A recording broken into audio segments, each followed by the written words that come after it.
Magandang hapon mga kabisdak.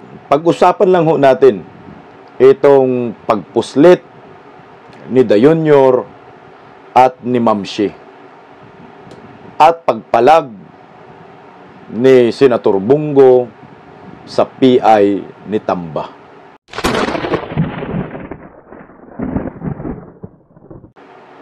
Unahin lang muna natin itong pagpalag ni Kuya Bongo sa PI ni Tamba. Tayo sa Bisdak Pilipinas ay naghahanap po tayo ng mga senador na papalag dito po sa PI ni Tamba. Kasi nga, ang medyo maingay ngayon, si Super Ate, tapos si Jinggoy Estrada, tapos ito, may statement po si Kuya Bongo patungkol po sa PI ni Tamba. Pakinggan po natin sabay-sabay ang balitang ito. Pinatitiyak ni Senador Christopher Bongo na mahalagang dapat ang taong bayan at hindi ang politiko ang makinabang sa anumang hakbang sa pag-amyenda sa saligang batas. Ginawa ni Gong pahayag kasunod ng pagsusulong ng ilang grupo sa charter change sa pamamagitan ng People's Initiative at joint voting ng dalawang kapulungan ng Kongreso. Muling ipinaalala ni Go sa publiko ang lagi niyang isinasagot tuwing tinatanong ang kanyang pananaw sa pagbabago ng saligang batas na dapat unahin ang pakinabang ng mga may hirap na mga kababayan sa halip ang pakinabang ng ilang politiko sa pagbabago ng konstitusyon. Nililaw ng senador na kung sa palagay niya na ang isinusulong ngayon ng pag-amenda sa saligang batas ay politiko ang makikinabang, hindi siya sasang-ayon dito. Aniya ito pa rin ang kanyang posisyon noon hanggang sa ngayon ng anumang pagdalaw o pagbabago sa konstitusyon, ang taong bayan dapat ang unang makinabang. Ukol sa napabalitang paglagda sa People's Initiative kapalit ng pera, labis aniya ang pagkabahala dito ni Senador Go. Iginitang mababatas na hindi dapat nasuhulan ang taong bayan sa anumang uri ng pagsusulong sa pag-amyenda sa saligang batas na dapat aniya kusang loob ito at walang kapalit na anumang halaga. Ako, si Jojo Sikat nagulat para sa DCRJ 10 AM, ang Radyo Bandido TV.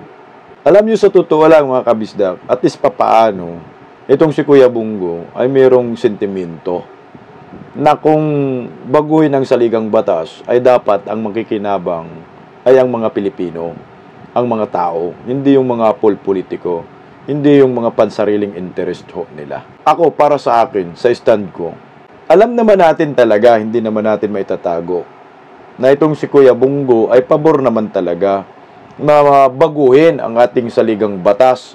Isinusulong nga ho nila yung federalismo sa panahon ni Tatay Digong at mismong si Tatay Digong. Gusto po talaga niyang mabago ang saligang batas. Pero ho, sa panahong ito, under Marcos administration, ay duda na ho ako, hindi po ito ang panahon na dapat baguhin ang ating saligang batas. Hindi po ito ang panahon ng charter change.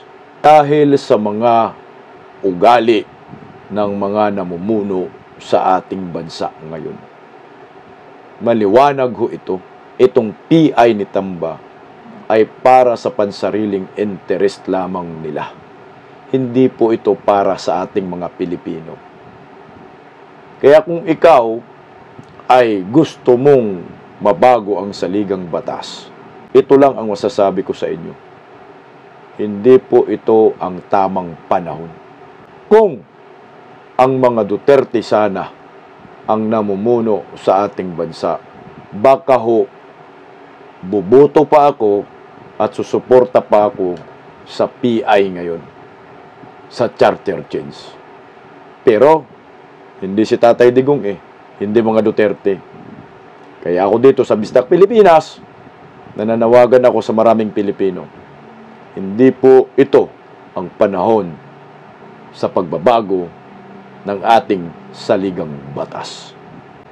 Hito naman ho tayo ngayon sa ginagawa ni Da Junior at ni Ma'am Shi. Bigla ho silang pumuslit at nag-weekend po sa ibang bansa. Bakit po natin pinag-uusapan ito? Alam niyo po mga kababayan ko, may pakialam tayo dito Dahil ang ginagamit nila ay pera ng bayan.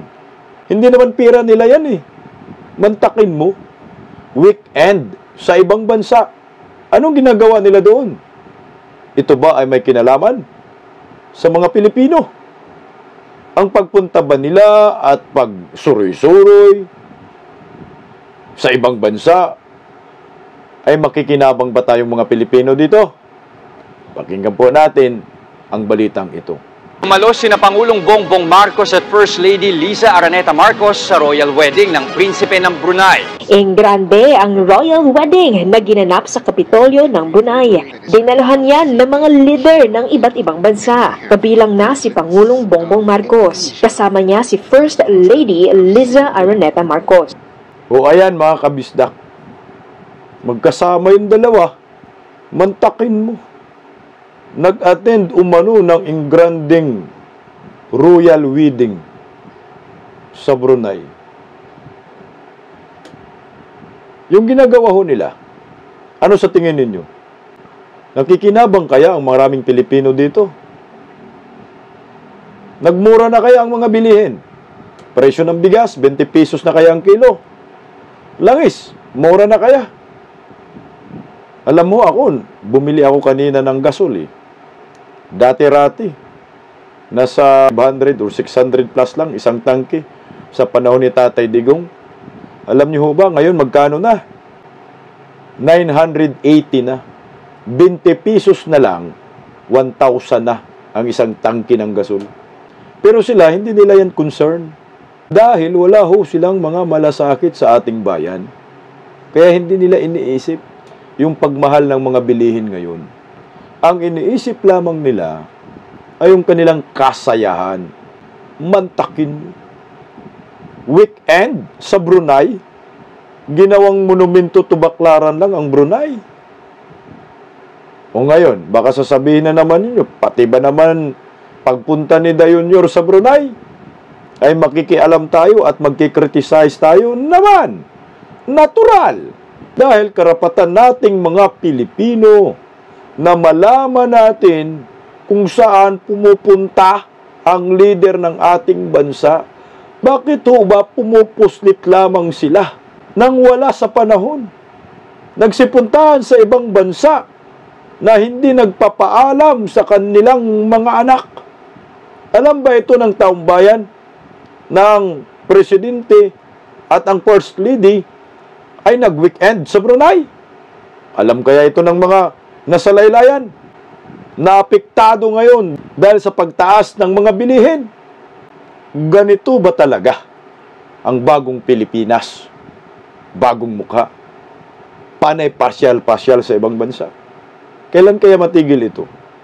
Baka ho po pwede, unahin po muna ninyo ang pangangailangan ng maraming Pilipino dito sa ating bansa. Unahin nyo muna ang problema ng ating bayan bago ho kayo magpakasaya. Mantakin nyo, weekend sa Brunei. Naku, good luck na lang sa ating mga Pilipino.